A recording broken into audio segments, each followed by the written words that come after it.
우리나라 헌법기관 ABC에 대한 옳은 설명을 고르는 문제인데요. 먼저 A부터 보면 국정감사와 국정조사를 실시해서 정부를 감시하는 일을 한대요. 국정감사를 하는 곳 어디죠? 바로 국회예요. 보통은 입법에 관한 일, 법을 만들거나 폐지하는 일, 개정하는 일 이런 걸 하는데 여기와 더불어서 하나의 권한이 더 있는 거예요. 정부를 감시해. 왜? 우리는 삼권 분립이죠. 입법, 행정, 사법이 분리돼 있어요. 그래가지고 얘네가 각자 분리돼서 자기 일만 하는 게 아니라 서로를 감시하는 일도 같이 하는 거예요.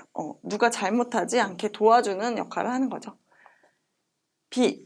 대통령령이 헌법이나 법률에 위반되는지 여부가 재판의 전제가 된 경우 이에 대한 위헌 여부를 최종적으로 심사하는 곳. 만약에 법률이 위배되는지 여부를 본다면 이거는 헌법재판소겠죠. 근데 법률의 아래 단계, 대통령령과 같은 명령의 위헌 여부를 최종 심사하는 곳은 바로 대법원이죠. 사법부가 되겠네요. C. 대통령의 처분이 다른 국가기관이나 지자체의 권한을 침해해서 다툼이 있을 경우 권한쟁의 심판을 담당하는 곳, 헌법재판소죠.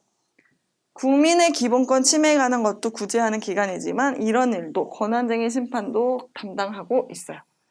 이렇게 해서 옳은 것을 고르면 1번 국무총리는 A의 의장이다. 국무총리는 행정부에 있는 사람이죠. 국회에 있는 사람이 아니죠.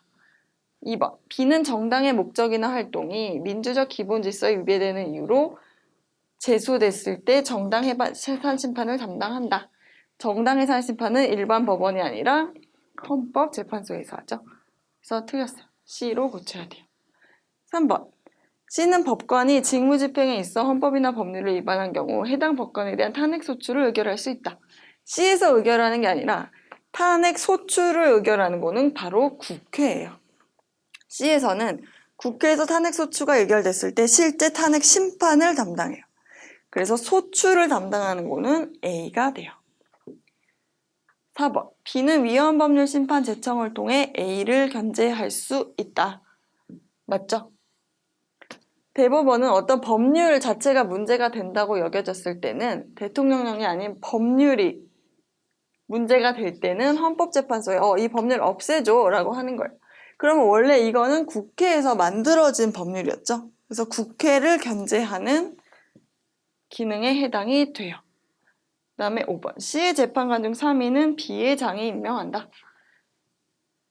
대법원에서 헌법재판소 재판관을 뽑을 때 3인에 대해서 누구를 뽑으면 좋을지 의견을 얘기를 하지만 최종 임명하는 거는 다 대통령이죠.